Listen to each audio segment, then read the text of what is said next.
नमस्कार दोस्तों, triple I EM के आज ट्रिपल आई प्रोग्राम के अंदर आप सब लोगों का स्वागत है। मोदी जी ने 2022 तक का एक मिशन दिया हुआ है कि $400 बिलियन का एक्सपोर्ट भारत से बढ़ाना है। उसके लिए सेंट्रल गवर्नमेंट के साथ में साथ स्टेट गवर्नमेंट और इंडिया के बाहर भी बैठे हुए जो इंडियंस उनको भी उन्होंने आह्वान किया है कि लोग जागरूक हो। तो मेरी गुजारिश है दोस्तों, उस आह्वान के साथ आज ही जुड़िए। आपके पास ये बेस्ट टाइम है एक्सपोर्ट इंपोर्ट को बढ़ावा देने का। हम लोग जो मिशन चला रहे हैं, मिशन गोल्डन बर्ड, हमारा भी वही मिशन रहा है कि भारत का एक्सपोर्ट सबसे ज्यादा बढ़े, और उसी को मोदी जी ने आगे बढ़ाते हुए बेसिकली लोगों को जागरूक करने के लिए उन्होंने इंफॉर्मेशन दी है कि आप भी आइए और 2022 के मिशन के साथ काम कीजिए। तो आपके मन में भी कुछ एक्सपोर्ट इंपोर्ट को लेकर प्रश्न है, आपके मन में भी एक्सपोर्ट इंपोर्ट को लेकर कुछ डाउट है, हमने बहुत सारे वीडियो हमारे चैनल के ऊपर रखे हुए हैं, वो गो थ्रू कर लीजिए। I am giving you guarantee आपको एक्सपोर्ट इंपोर्ट में आने के लिए इंकरेजमेंट डेफिनेटली मिलेगा और आप भी आपका सक्सेसफुल एक्सपोर्ट इंपोर्ट कर पाओगे। उसके बाद भी आपके मन में कुछ क्वेश्चन रहते हैं, कुछ डाउट रहता है, तो हैशटैग आस्क ट्रिपल आई लिख के आपके क्वेश्चन पूछ सकते हैं। अगर मैं आज के क्वेश्चन की बात करता हूं तो मिस्टर गौरव भट्ट करके हैं, उन्होंने एक क्वेश्चन पूछा हुआ है कि sir, hope you and your family are good. Thanks a lot Gaurav ji, everybody is fine and I hope same for you as well. My question, what is surety of LC payment? How many chances in fraud in case of LC terms and what actions are to be taken by us? बहुत interesting question पूछा है कि LC basically की payment की surety क्या है। दोस्तों, LC बनी ही पेमेंट की श्योरिटी के लिए है। मैंने बहुत वीडियो बनाया है, उसके अंदर बनाया हुआ है कि स्टैंडर्ड बेसिकली एक्सपोर्टर अगर कोई माल उधारी पे बेचता है तो उसका रिस्क है, घर के पैसे नहीं आए तो। इंपोर्टर बोलता है मैं एडवांस नहीं दूंगा, आपने एडवांस देकर मटेरियल नहीं चढ़ाया तो रिस्क है ना दोस्तों। तो बेसिकली एलसी क्या है? वो एक प्रकार की बैंक की गारंटी है। बैंक का इसमें इन्वॉल्व होता है कि किसके बिहाफ पे होता है? इंपोर्टर के बिहाफ पे इन्वॉल्व होता है, और वो श्योरिटी किसको देता है? एक्सपोर्टर को। इस चीज की कि अगर इसमें लिखी हुई टर्म्स एंड कंडीशंस जो है, राइट, आपने अगर वो फुलफिल की है तो आपको डेफिनेटली पैसा मिलेगा मिलेगा मिलेगा। अब सवाल आपने एक दूसरा एक इंटरेस्टिंग पूछा हुआ है कि ऐसी कोई टर्म्स एंड कंडीशन फ्रॉड हुई तो दोस्तों, वो टर्म्स एंड कंडीशन बनती, see this is the lack of knowledge, and यही हम लोग हमारे ट्रेनिंग के द्वारा लोगों को जागरूक करते हैं। हम लोग ड्यूरिंग द प्रोग्राम एलसी देख के पढ़ना सिखाते हैं कि एलसी की टर्म्स एंड कंडीशंस क्या क्या होती है, क्या क्या टर्म्स एंड कंडीशन में क्या क्या चीजों का ध्यान देना होता है। दोस्तों, 95% टर्म्स एंड कंडीशन तो सेम होती है, यानी आप अफ्रीका में एक्सपोर्ट करो, अमेरिका में एक्सपोर्ट करो, चाइना में एक्सपोर्ट करो या दुबई में एक्सपोर्ट करो, 95% कंडीशन जो उसके अंदर सेम होती है।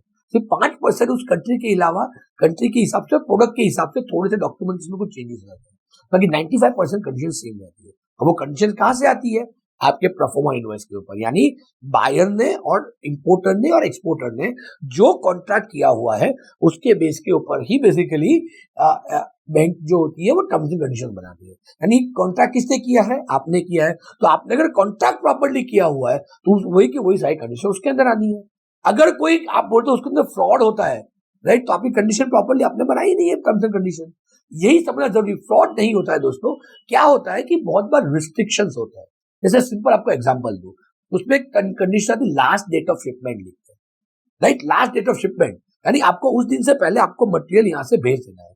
हम क्या सोचते हैं, जिसको एक्सपोर्ट के बारे में पता नहीं होता, कि लास्ट ऑफ शिपमेंट में यहां से मेरी फैक्ट्री से निकाल लेना है। दोस्तों, ऐसा नहीं। लास्ट डेट ऑफ शिपमेंट का मतलब होता है उस दिन से पहले, राइट, बेसिकली मटेरियल आपको इंडिया का पोर्ट छोड़ के निकल जाना चाहिए। अब वो प्रूव कैसे करोगे? यानी आपकी जो बिल ऑफ लेडिंग डेट होगी, यानी बिल ऑफ लेडिंग की जो डेट होती है उसके अंदर वो लास्ट डेट ऑफ शिपमेंट जो है एलसी के अंदर उसके वो या उसके पहले की होनी चाहिए। तो ये सारी टर्म्स एंड कंडीशन समझनी होती है दोस्तों। डिफिकल्ट नहीं है, ये नॉर्मल सिस्टमेटिक है, बहुत सिंपल है, पर लोगों ने डरा के रखा हुआ है कि फ्रॉड हो जाता है, वो हो जाता है। हम लोग इवन एलसी आने के बाद आप ऑथेंटिकेट कैसे कर सकते हो, उसके बाद भी ऑथेंटिकेशन होता है। आप किसी, ऐसा नहीं है कि आपको किसी पार्टी ने, इंपोर्टर ने कुरियर कर दिया आपको एलसी, ऐसा नहीं है। आपको उसके भी ऑथेंटिकेशन होता है, कैसे ऑथेंटिकेट करना है। ये साइड सिस्टम एक बार समझ लोगे तो ये मन में इससे छोटे छोटे एलसी को लेकर डाउट नहीं रहेंगे कभी भी।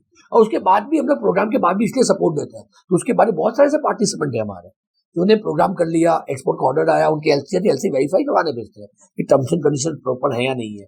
उनके लग रहा है इसको चेंज करवाने जैसा या करवाने जैसा नहीं है, वो पीआई भेजते हैं हमें चेक करने के लिए कि सर हमने जो पार्टी का इंपोर्टर के साथ जो टर्म्स एंड कंडीशन कर रहे हैं वो प्रॉपर है या नहीं है। तो दोस्तों, ये सारी चीजें बहुत जरूरी है समझना, जो आपको आपको एक्सपोर्ट के लिए बढ़ावा देंगे, राइट। और आपके जो मन के जो डर है, जो आपको पता नहीं उसका डर है, वो सारा दूर करने का प्रयत्न करेंगे, right. So LC is indirectly one kind of security only, surety only by given by the bank. Importer की बैंक वो आपको श्योरिटी देती है कि आप सारी चीजें लिखी हुई है वो फॉलो कीजिए, ऐसा हम लोग आपको देंगे, राइट। सो ये डर दूर कीजिए, सिस्टम को समझिए, सिस्टम को जानिए। आप अगर प्रॉपर सिस्टम समझना चाहते हैं तो हमारे ऑनलाइन वीडियो बेस्ड और ऑफलाइन बेस्ड प्रोग्राम भी चलते हैं, तो आप एक बार प्रॉपर सिस्टम समझ लीजिए, तो आपका एक्सपोर्ट का नॉलेज भी बढ़ेगा और आप भी कंफर्टेबली एक्सपोर्ट इंडस्ट्री के अंदर काम कर सकते हैं। I am sure Gaurav ji आपको आपका आंसर मिला होगा। अगर मेरा आंसर आपको अच्छा लगता है तो मेरी आप सब लोगों से गुजारिश है, आपके दोस्तों के साथ शेयर कीजिए और ज्यादा से ज्यादा लोगों तक इस चीज को पहुंचाइए, ताकि वो लोग भी एक्सपोर्ट इंपोर्ट को लेकर जागरूक हो और भारत का एक्सपोर्ट बढ़े। अगर आप नए व्यूअर हो और आपने हमारे चैनल को सब्सक्राइब नहीं किया है तो मेरी गुजारिश है आज ही सब्सक्राइब कर लीजिए और बेल आइकॉन दबाना मत भूलिएगा, ताकि आपको भी रेगुलर बेस पे ये सारी अपडेट्स मिलती रहे। सो आइए हम सब मिलके भारत का एक्सपोर्ट बढ़ाए और भारत के वो जो सुनहरे दिन थे भारत में वापस ले आए। जय हिंद, जय भारत।